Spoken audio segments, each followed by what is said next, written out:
Martín Vizcarra fue destituido por el Congreso como presidente de Perú este lunes 9 de noviembre al aprobarse lo que se conoce como una moción de vacancia por incapacidad moral. Y desde entonces, miles de personas han salido a las calles para protestar contra su destitución. Vizcarra fue llevado a juicio político por varias fuerzas políticas opositoras en el Congreso tras ser señalado por corrupción. Fue reemplazado por Manuel Merino, quien dirigió el proceso de vacancia. Esta nueva crisis política ocurre a solo 5 meses de las elecciones generales, cuando el país está pasando por una grave crisis sanitaria y económica por la pandemia de coronavirus. Y algo que llama la atención es que en los últimos años, la caída de un presidente en Perú se ha vuelto, digamos, algo frecuente. En este video te damos 3 claves para entenderlo.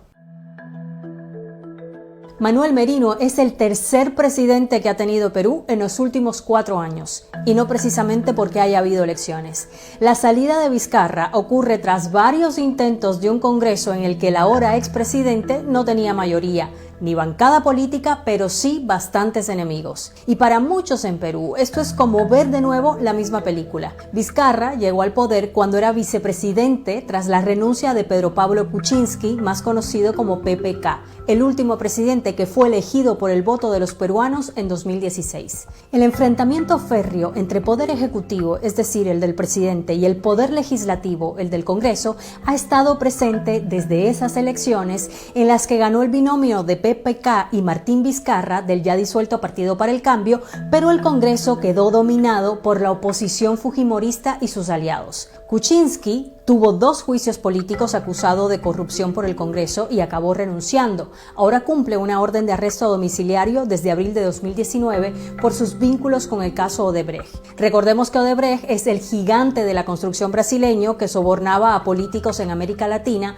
a cambio de contratos en los que muchos consideran el mayor escándalo de corrupción de la región. Como decíamos, Vizcarra reemplazó a Kuczynski, pero también se enfrentó a un Congreso opositor en el que no tenía apoyo de una bancada política propia. De hecho, en 2019, como parte de ese choque que él llamaba un boicot de los legisladores, Vizcarra disolvió el Congreso y convocó elecciones extraordinarias para elegir a uno nuevo en enero de 2020. Pero el resultado de esas elecciones, si bien fue un golpe para el partido fujimorista Fuerza Popular, mostró un legislativo fragmentado e inclinado a los partidos de derecha. Y la situación de Vizcarra siguió siendo la misma, sin bancada y sin apoyo del Congreso, aunque popular entre los peruanos por llevar a cabo una campaña de lucha contra la corrupción. Pero tras varios intentos, llegó la última moción de vacancia, impulsada por congresistas de los partidos opositores, y que se basa en detalles de una investigación preliminar difundidos por la prensa que señalan que Vizcarra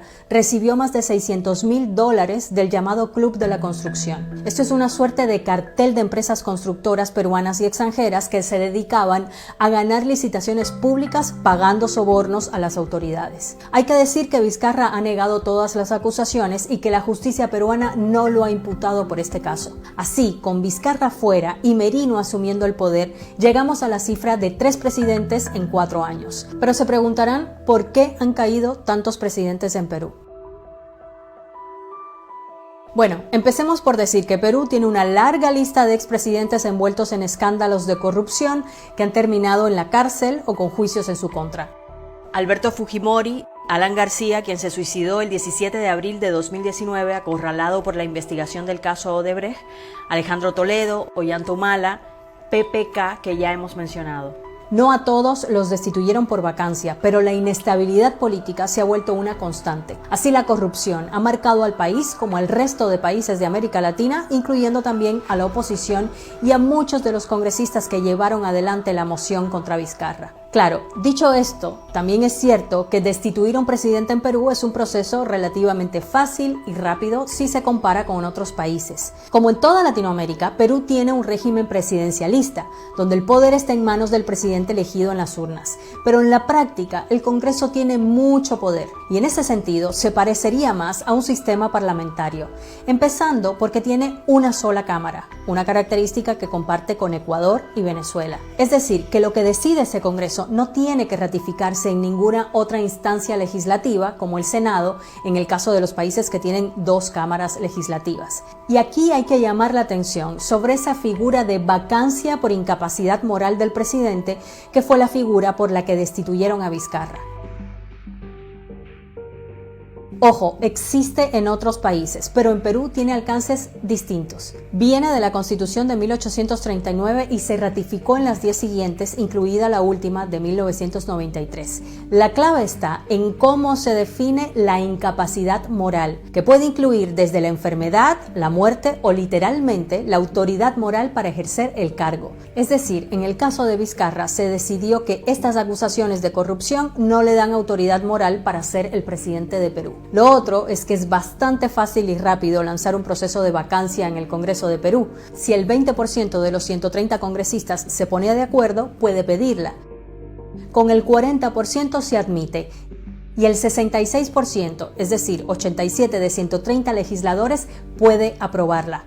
Por la vacancia de Vizcarra, por ejemplo, votaron a favor 105 congresistas. Además, se hace sin largos debates, puede tardar apenas unas horas, como fue en este caso. Lo cierto es que la nueva destitución ya está generando una crisis política en Perú y se ha sentido en las calles. El nuevo presidente tiene ahora el reto de formar un gabinete que acepte el Congreso y de asegurar una transición democrática para las elecciones de abril de 2021, que muchos ven como la oportunidad de una salida a la inestabilidad política que ha vivido el país desde la última vez que fue a las urnas a elegir a su presidente.